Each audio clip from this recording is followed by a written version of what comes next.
السلام علیکم ورحمۃ اللہ۔ میں ہوں آفتاب اظہر صدیقی اور آپ دیکھ رہے ہیں صدائے حق نیوز۔ پیش خدمت ہے 1 منٹ کا کالم۔ 5 اگست 2020۔ بابری مسجد کو فراموش مت کیجیے گا۔ آج بابری مسجد کی جگہ پر رام مندر کی تعمیر کا سنگ بنیاد ہے۔ بھومی پوجن کے نام پر بھارت کا متعصب وزیر اعظم مہمان خصوصی کے طور پر شریک ہو رہا ہے۔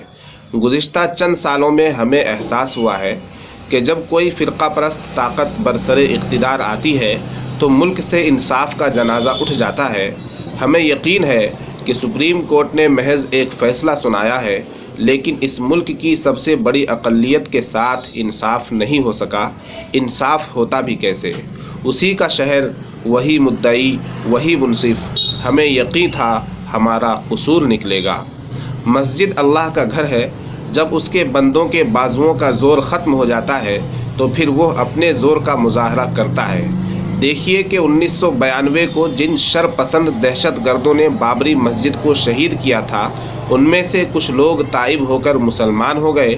باقی جو رہ گئے ان میں سے ایک ایک کو اللہ نے دنیا میں ہی دردناک سزاؤں سے روبرو کر دیا۔ کوئی پاگل ہو کر در بدر کی ٹھوکریں کھانے لگا، کسی کا دیوالیہ نکل گیا، کوئی مہلک بیماری کا شکار ہو کر کتوں کی موت مرا۔ آج اگر بابری مسجد کی پاک سرزمین کو بت پرستی کا اڈا بنایا جا رہا ہے تو ہمیں یہ بھی یقین ہے وہ دور بھی آ کر رہے گا جب اسی جگہ پر بابری مسجد کی شاندار تعمیر عمل میں آئے گی۔ خدا کے سامنے سجدہ ریز ہونے والوں کی جبین ناز پھر اس زمین کا بوسہ لے گی اور پھر وہاں سے توحید و رسالت کی صدائیں بلند ہوں گی۔ ابھی حال ہی کی بات ہے، مثال ہمارے سامنے ہے۔ برسہا برس سے مسلمانوں کی مقبوضہ مسجد آیا صوفیہ کو اپنی شان و شوکت کے ساتھ دوبارہ آزادی ملی ہے۔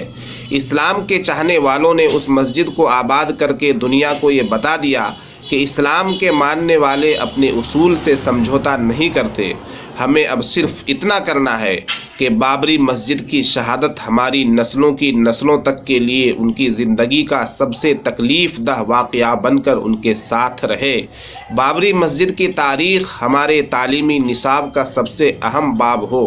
بابری مسجد کی جگہ پر رام مندر کی تعمیر ہمارے تمام زخموں سے بڑا زخم بن کر ہمیشہ رستہ رہے، تبھی جا کر ہم اپنے ماضی کو مستقبل میں آباد کر سکتے ہیں۔